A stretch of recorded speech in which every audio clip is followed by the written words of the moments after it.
अस्सलाम वालेकुम दोस्तों, अनोखी कहानियाँ सेमेट्स के नए एपिसोड पे मैं आप सब दोस्तों को दिल से खुशामदीद कहता हूँ। दोस्तों, खौफ नाम की सीरीज़ का आज मैं आपको आखिरी किस्सा सुनाने जा रहा हूँ। दादाजी जैसे ही आलिम साहब के घर आए, सारे बच्चे इनके साथ ही थे।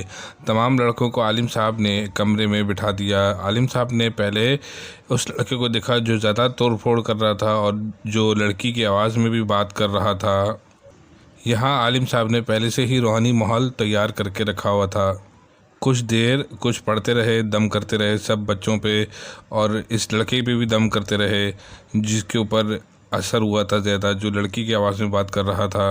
यानी आयत को फूंकने के बाद आलिम साहब ने दादाजी से कहा, अब आप इन बच्चों को हर चांद की पहली तारीख में हम मेरे पास लेकर आएंगे, तब जाके ये मामला ख़त्म होगा। दादाजी ने आलिम साहब का शुक्रिया अदा किया और बच्चों को लेकर यहाँ से चले गए। 4 दिन बाद जब सुबह सब उठे तो सारे लड़के घर से गायब थे। इन बच्चों को सबने बहुत ढूंढा, बहुत तलाश किया, इनका कहीं कुछ पता नहीं चल रहा था। सुबह से शाम होने को आई।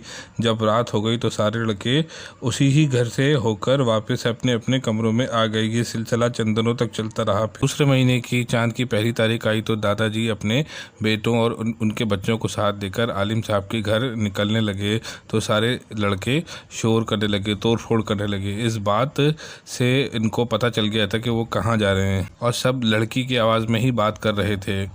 इस लड़की का असर बैक वक्त इन सब पर हो रहा था, क्योंकि इसने यही कहा था कि मैं किसी को नहीं छोड़ूंगी।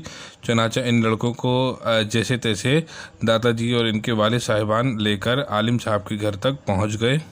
आलिम साहब ने अपने बंदों की मदद से इन तमाम लड़कों को जंजीरों से बांध दिया।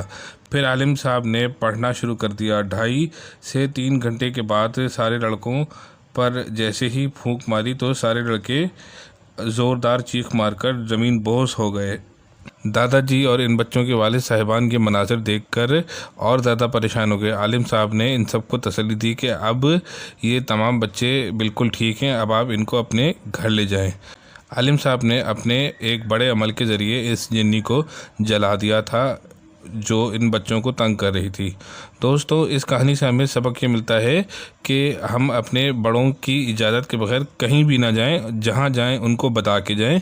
अगर आपको ये कहानी अच्छी लगे तो कमेंट्स में अपनी राय का इज़हार कीजिए और मेरे चैनल अनोखी कहानियों 7 को सब्सक्राइब कीजिए। अस्सलाम वालेकुम।